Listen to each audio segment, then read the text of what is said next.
There are so many things that people need, but people don't need Christians, brothers and sisters, to sit there and put them down. They don't need to know that I can easily say, you guys are all sinners, filthy people, and preach this really hard, Bible-thumping sermon and say you're all wicked people and make you feel like trash posts when you walk out the door. You know what? You don't need to know that. We already know that we're bad people, that we're sinners at times. We already know that we mess up. You don't need more Bible thumping in your life. You know what you need? You need to be encouraged to know that you can overcome what is making you fall. That you can be encouraged that you can do more for Jesus than what you think you can do. I remember at a small group, there was a lady, and she was really good at baking. And she would bake some stuff for small group. I loved it. And she would put filling inside the cupcakes and then the icing on. I don't know how she did it. Now I'm sure it was easy. I don't know, but she was just really good at baking. Okay, and their presentation was gorgeous. She said, "Yeah, I would love to have my own cake shop and make cakes and stuff like that." And I said, "Why don't you do that?" "Oh no, I can't do that." And I remember every time at small group, we'd praying like, "Hey, you can do this," and I believed in her. Because I truly believed that she could, and I would give her ideas. Just start out of your house. Just do this. And I remember months later, this is after we started restoration, I was working at Kroger, I saw her one day. And she walked up and she gave me this really big hug and just broke down in tears and said, I just wanted to appreciate you. Because you're one of the only people that really believed in me. That believed that I could do more. Believed that I could be more. That's what we need more of in our family. We need to believe in one another.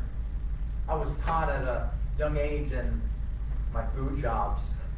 One guy taught me, he said, don't look at somebody where they're weak at. Look at them as a perfect 10. Look at them where they could be. So when I look out to the crowd today, there are shortcomings that everybody has, amen? There are shortcomings that we all struggle with, but I don't look at your shortcomings. I look at, hey, what can Greg be? What can he aspire to be? He could be a great man that lead. He could be president. Greg, you could be president of the United States, man. Just go in there. If Trump could do it, and what he did, you can do it, man. Let's get him in there, all right? Eric, let's do it. Vice president, all right? Brindley, where's she at? You could be the Secretary of State, all right? You got to believe in yourself, but we need others to believe because that's what's going to happen. And a reconciled heart still needs. Letter B, that encouragement. You see, God told Samuel and the men where to find Saul, didn't he? Saul was hiding, they couldn't find him. God's like, he's behind the stuff. Actually, I think in the dramatized version, they did a deep he's behind the stuff. And so Samuel and the men, they went and they grabbed him and were like, hey, Saul! And they lifted him up and they're like, here you go. I moved out behind the pulpit, sorry. I get in trouble for that. David keeps me behind here. And they picked him up. And they said, here he is. And they encouraged him. You can do this. What do you need encouragement for today? What has God called you out to do, but you feel like you just can't? Believe in yourself. Do I believe in you? Is it maybe starting a business? Let's do it. I believe in you. Is it maybe teaching at church? You've never done it before? I believe in you. Let's get you teaching. Teaching at a small group? Hey, I believe you can do it. Let's do it. You know what I can't stand is when, and I had this told to me so much, you're not ready to be a pastor, you need to get more experience as a pastor. Well, how do I do that? You just need to get experience. Okay, well, how do I get the experience as a pastor? But nobody would ever answer me. How does somebody get experience? You do it.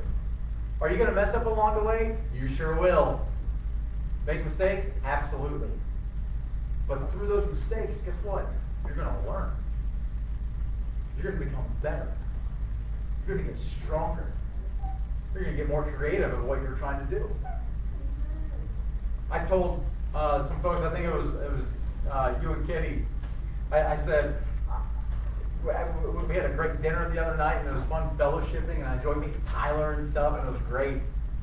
And I remember at the end of that, I looked at him and I said, I'm going to let you guys in on a little secret. Can I just be transparent? Remember what I said? I was like, I have no idea what I'm doing.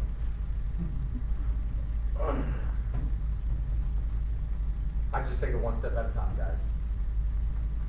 Being a pastor of a church, I try to hold to this, and I just take it one step.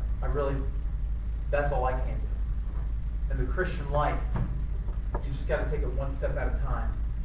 You can't look down the road and say, well, I need to get there, or how did Bryce get there, or how did Colt get there, or how did Brother Michael get there? You got to take it one step at a time, and eventually you're going to get to that next step in life.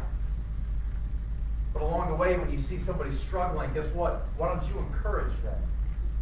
Maybe you need encouragement, but maybe somebody else does. Instead of looking at what you need, go and encourage somebody else. Because that reconciled heart still needs that. I want to look at this last thing. A reconciled heart will bring. A reconciled heart will bring. Look at verse 24 through 27. The last few verses. It says, and Samuel said to all the people, ye see him whom the Lord hath chosen, that there is none like him among all the people. And all the people shouted and said, God save the king. Then Samuel told the people the manner of the kingdom, and wrote it in a book, and laid it up before the Lord. And Samuel sent all the people away, every man to his house. And Saul also went home to Gibeah. And there went with him a band of men, look at this part, whose hearts God had touched. But the children of Belial said, how shall this man save us? And they despised him, and brought him no presents, but he held his peace. You see, a reconciled heart will bring a few things, and I want to look at these few things. One, a reconciled heart will bring reconciliation. The tribes came together. You see, the 12 tribes were separated. You know why they wanted a king? Because they were tired of the judges and the prophets doing wickedness, and Samuel's sons were doing wicked. You know, it was Samuel, but his sons were doing wickedness. They were doing wrong, so the elders came and they said, we're tired of this, just make us a king to judge us. The tribes were separated. They wanted that unity. And look at this, the tribes came together. The tribes came, all of them, to Mizpah. They even separated Benjamin and the families there and then picked them out, but it said, hey, this is what's going on. The tribes were now united as a kingdom. We need unity within our church body. And I mentioned this to somebody, I don't remember who I mentioned this, but one thing that God says is an abomination. Would you like to know what that is? There's a few things that he says are an abomination. But within the church body, he says, when brethren, meaning us, sow discord amongst each other. That's an abomination. Think about that. Are you sitting there talking about each other behind everyone's back? Looking at, look what, man, that Greg, look what he does. How wicked he is, and we're just talking about him behind his back. Wicked Greg. How dare you. That Matthias, he looked at me weird. That pastor, his sermon was kind of off today, and talking about your pastor and your kids are here, and it's like, look how stupid the guy looked up there. All right? I use the word stupid. He looked like an idiot, talking about sin and how he messes up and doesn't know anything. Sounds like he doesn't know anything. Are we sitting there talking about one another, sowing that discord amongst the brethren, sowing discord in your heart? Are you giving grace and mercy to each other? We're not perfect. Look past their sin. Look at who they are. Because God doesn't want that. He wants that reconciliation. He wants unity within the church. And you can see that with Saul. Everyone said, God save the king. But look at what happened here. There was a change of heart with men because of that because of Saul's reconciled heart. It says here in verse 26, and Saul also went home to Gibeah, and there went with him what? A band of men. Now this is a decent group of men. All right, it wasn't just like 2 or 3 guys that were like, hey, you're kind of a cool guy. Because Saul stood up really tall and higher than anybody else. I don't know how tall Saul exactly was. Deidre, I don't know if it makes mention of how tall he was, but I know back in the Bible times, a lot of those guys, they weren't super tall. All right, they were like maybe like yay high. So I don't know if he was like maybe a head, like maybe not even as tall as me. I don't know. All right, but it just said that he stood a head taller than everybody else. I kind of think about the Jewish people being like hobbits. I don't know why, like Lord of the Rings, and then like yet Saul that was like a little bit taller. I don't know why I think Lord of the Rings when I think of Jewish people. All right? But that's terrible. Facebook. Blah! Facebook Live. We'll go back and edit this and delete that section. I love God's Jewish people. All right? But there were a band of men that came together, a big group. Could have been 100, could have been 200, could have been 600 men that went to Saul. God touched their hearts. You know why? Because they saw a difference in them. Are people's lives being changed because they see a change in you? Think about that. Are people's lives being changed because they see a change in you? See, Saul's heart was reconciled. He had that change, and when these people brought him up, they said, "Man, God saved the king," and it's like, okay, Saul's accepting that responsibility of the kingship, being king of these people. And everybody could look at Saul and it's like, man, we're going to follow this guy. And their lives were touched. Now these lives were changed. When you go out into your everyday life, you walk out this door, you go to your jobs, you have your family come over, and you're seeing friends, and they have people that live in like Lake Lorelei and stuff. You go to Lake Lorelei, you ride your bicycles around, swim in the lake. I want to swim in Lake Lorelei's lake. It looks pretty clean. Whatever it may be, whatever you do, and you come in contact with somebody, are you having a positive influence on them and their lives are changed because they came in contact with you? Or are they leaving pessimistic and negative? Think about that. Are they leaving positive? Or are they leaving negative? See, when somebody comes in contact with me, I learned this at Chick-fil-A. One of their missions was to have a positive influence on everybody that they come in contact with. You can tell I worked at Chick-fil-A. I was like the poster boy of Chick-fil-A, all right? I was the guy at the front counter going, "I can serve the next guest." "My pleasure. How you doing?" And then people would be like, "Thank you, my pleasure. Thank you, my pleasure." Stop saying thank you. "Oh, I will. Thank you, my pleasure." That's what would happen. I'd say my pleasure all the time when they said thank you. That's annoying. Now I do it to Chick-fil-A people. But there should be a positive influence, not a negative. But look at this last one. Even though there's a reconciled heart, and it can have an influence, it can change others, but it can also bring questioning from others. Look at this last part in verse 27. It says this, "But the children of Belial said, 'How shall this man save us?' They despised him and brought him no presents. But he, being Saul, held his peace." You see, no matter what, there's always going to be negative Nancy's.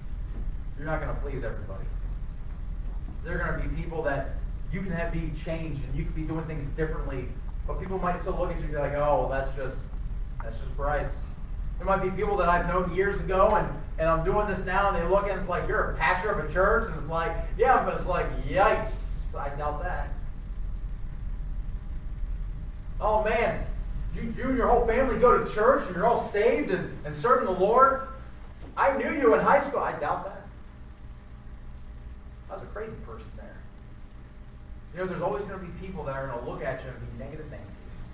They're going to look at you and be like, "That's not somebody that is truly changed." You're just going to have to deal with it. You're going to have to move on. You're going to have to hold your peace. Because if you respond to that, you know what's going to happen? You're going to prove them right. If you say, "You know what, you idiot, I am changed. I'm a changed person. Look at me." Yeah, you're sure changed. But what did Saul do? He held his what? Peace. Held his peace. I've had people, I have this big line. There's a lag. Sorry, it's playing in the room. I was like, "What is that noise? Shut up!" All right? Boy, that Facebook Live. There are going to be people that are going to be coming at you. And they're going to be expecting this negative person coming at you. They're going to be like, "You're not really changing, Matthias." You go shut that door. That's really distracting me now. I can hear it. I can't hear myself think. All right? Because myself is speaking. Thanks, buddy. There's going to be that questioning from others. I want to close with this. I want to close with one